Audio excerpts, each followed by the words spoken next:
Have you ever had that conversation that you find yourself in? At some point they say, "Why are you so angry? Why are you so angry?" And you're thinking to yourself, well, I'm not really angry, but every time you ask me that question, I get just a little bit closer to angry. I didn't want this to be a fight. I didn't know it was a fight, but suddenly the tensions are being escalated just by the dialogue. Or we weren't really angry at each other to begin with, but the dialogue, the things that are being said, the words that are being used, even even if they're meaningless words, they tend to be raising the temperature in the room. They tend to be aggravating people. And see, there's a dialogue war going on right now, and you may not even realize that you're engaged in this war. You may not realize that you're even fighting this war because it's being done so subtly. So subtly. I have a couple of illustrations I want to share with you today, but I think once you see them, you'll understand why I say every leader at every level needs to attend the Story Power Masterclass. Now, right now, you don't know enough about it, and it's not what you think it is. Until you've been to the Story Power Masterclass, you're going to think it's something different than it is. I'm going to talk about that today as well on Leading Leaders.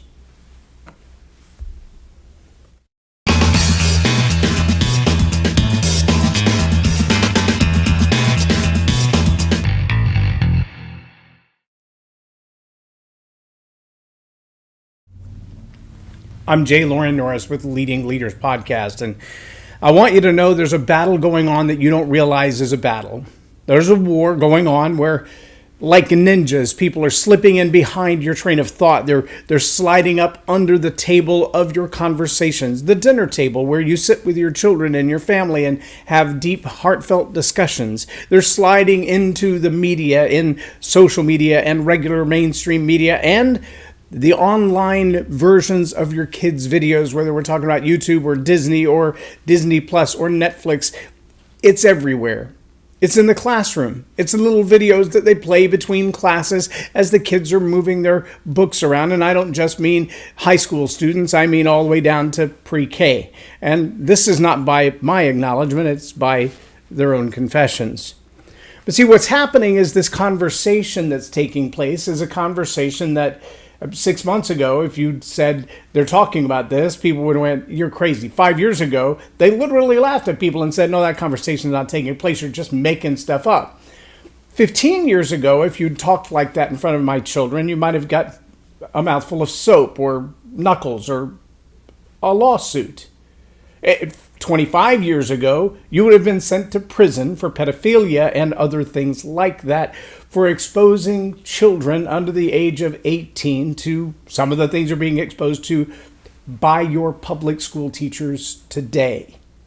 Now, I'll let you do your own research on that. I'm not going to try to persuade you one way or the other as to whether it's right or wrong or otherwise. All I'm telling you is there is a cataclysmic conversation taking place today all over the world, certainly all over America. Yes, even in Texas, even in your local school district. And if you don't believe me, do some research. Just go to any one of your boards or your PTA meetings or a school board meeting and ask, is SEL, CRT, or CSE being used in the school or any form of it, whether it has those labels or not? And what you're going to find is, well, yes, it is. Sometimes under the guise of other programs, et cetera, but here's the crux of the truth with all of it. It is a conversation that most parents would say, that's my responsibility to have that conversation with my children, not somebody else's.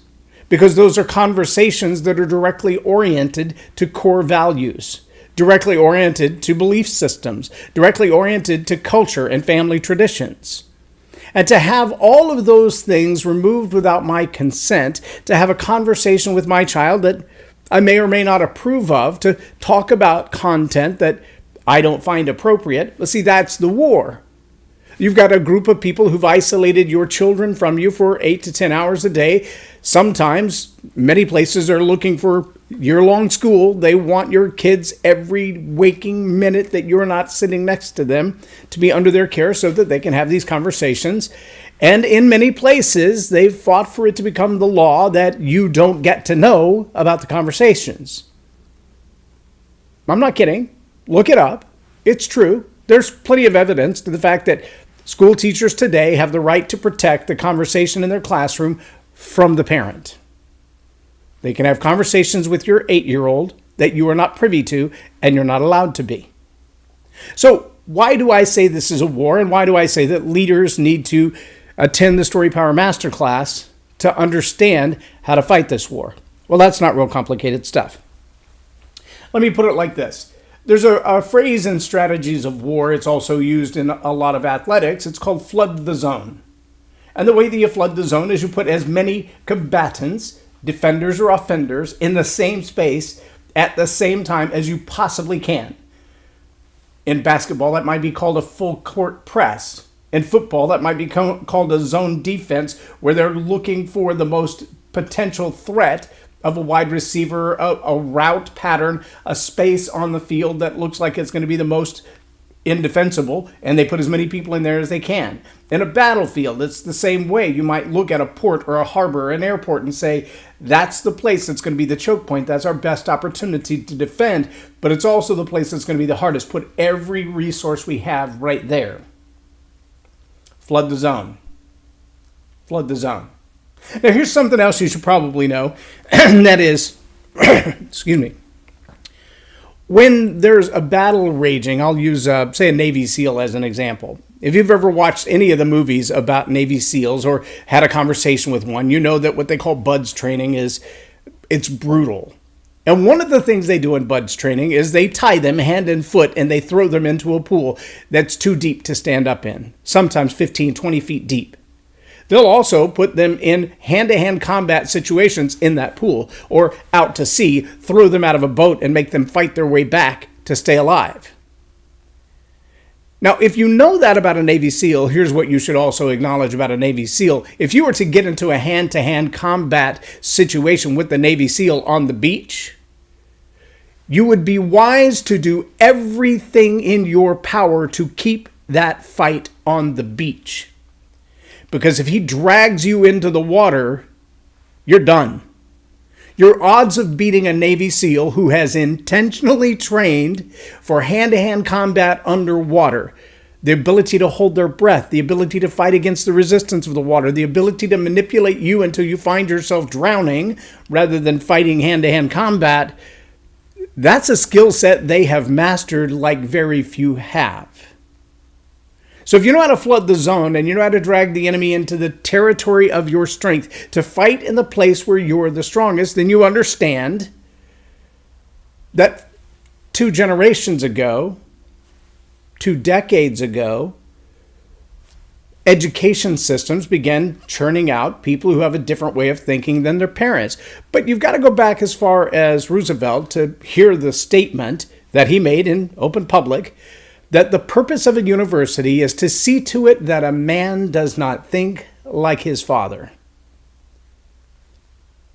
Okay, but family traditions and oral traditions and core values and belief systems, those are the things that a family intentionally passes on. We look at some of the longest successes, the greatest histories of culture in American or any world society. Anthropologists will tell you those are the ones that hold their traditions over long periods of time. They have a reason that these things have been cultivated in their societies and cultures. And the ones that worked, they tend to last. And the ones that don't, they tend to get rid of them. As an example, slavery is older than America. Slavery is as old as humanity.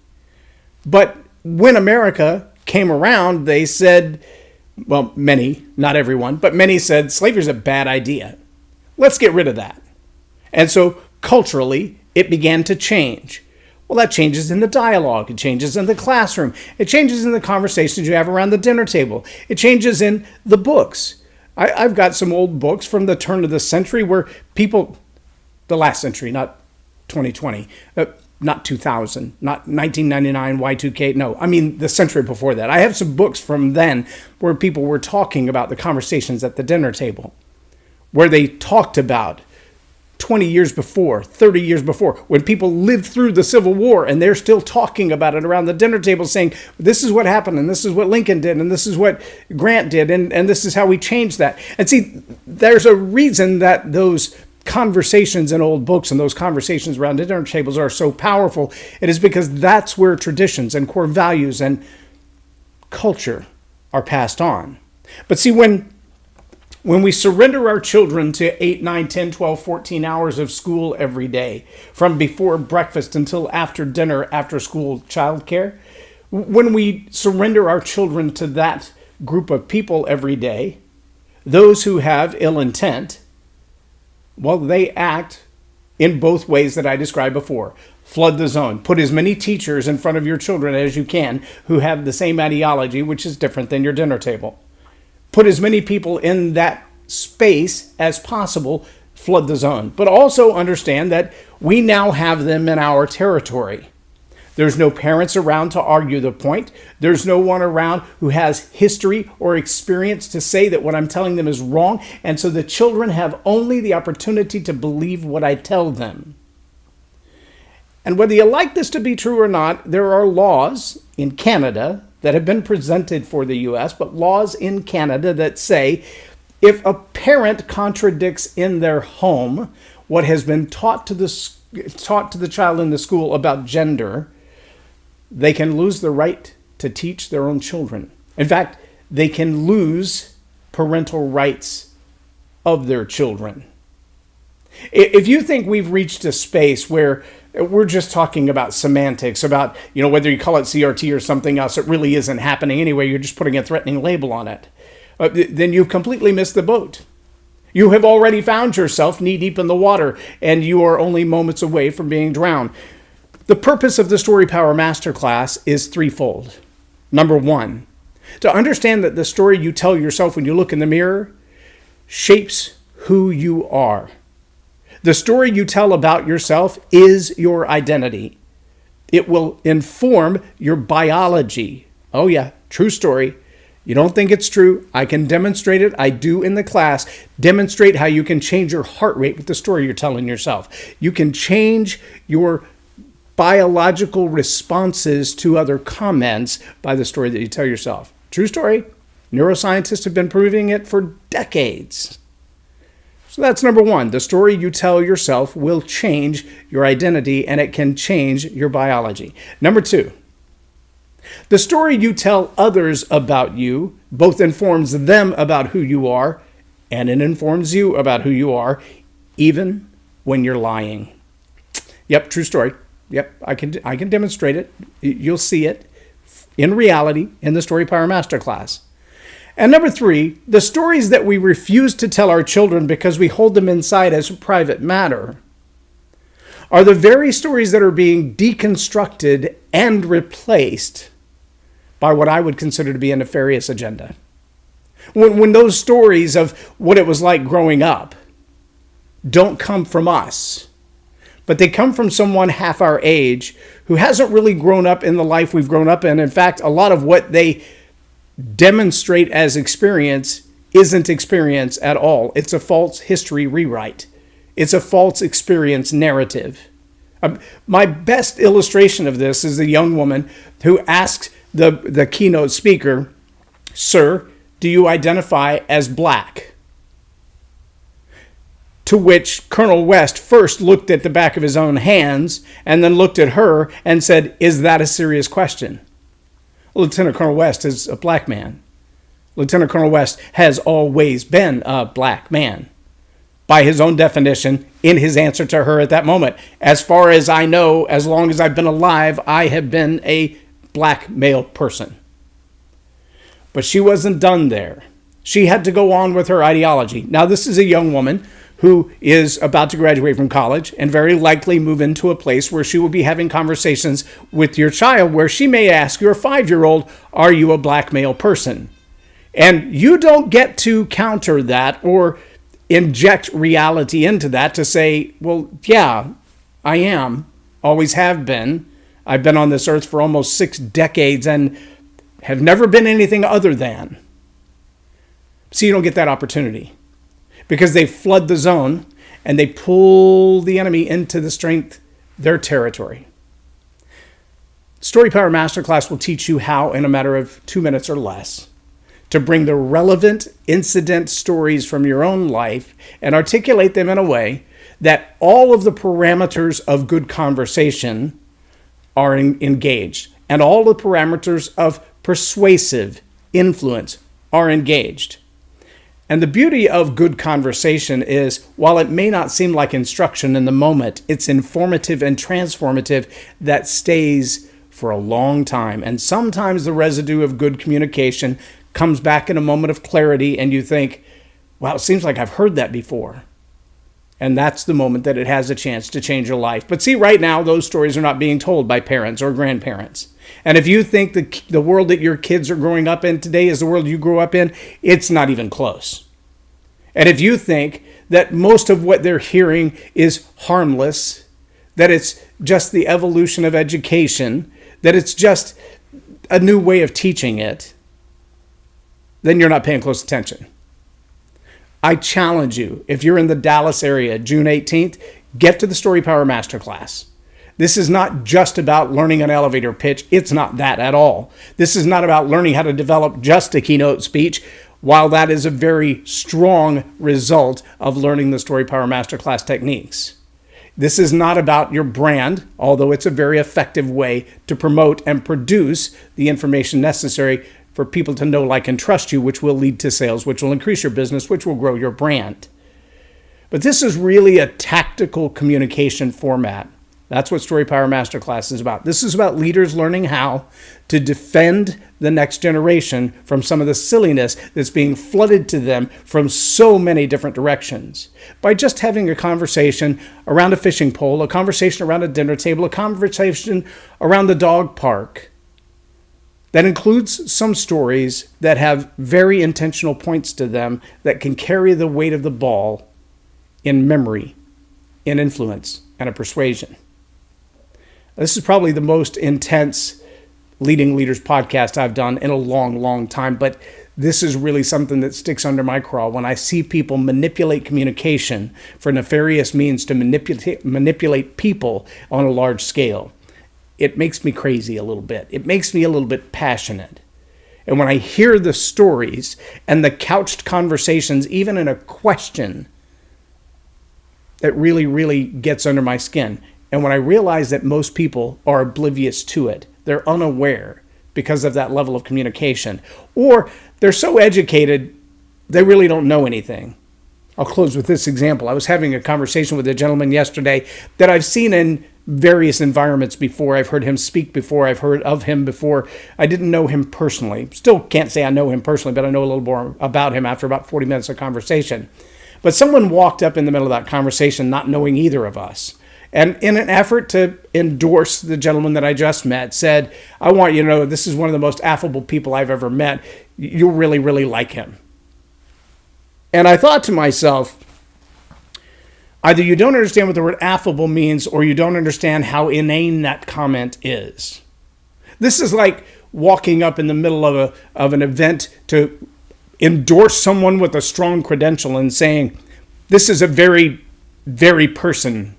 This is a very, very human person. And if you don't know what the word affable means, then you should look that up. Just to ask Siri, she'll tell you. But the idea that that is a strong endorsement is either a misnomer of your endorsement of that individual because you don't have anything better to say, or it's a misunderstanding of what the word is. And that's the kind of silliness that's happening in what we call communication today. And that, my friends, is a problem. Oh yeah, there's a war. It's a war for the hearts and minds of young people today that will reshape not only our nation, but our world. I can't imagine those young people who are in the classrooms today, 19 to 25, maybe 30 years old, who are fighting this war on SEL, CSE, and CRT. I can't imagine them on the beaches of Normandy. But if it comes to that, you better ask yourself, who will it be? Who's ready? Who's willing? Who's able? And what stories would we tell when they go? I'm J Loren Norris with Leading Leaders Podcast for Tell It Like It Is TV. Have a blessed day.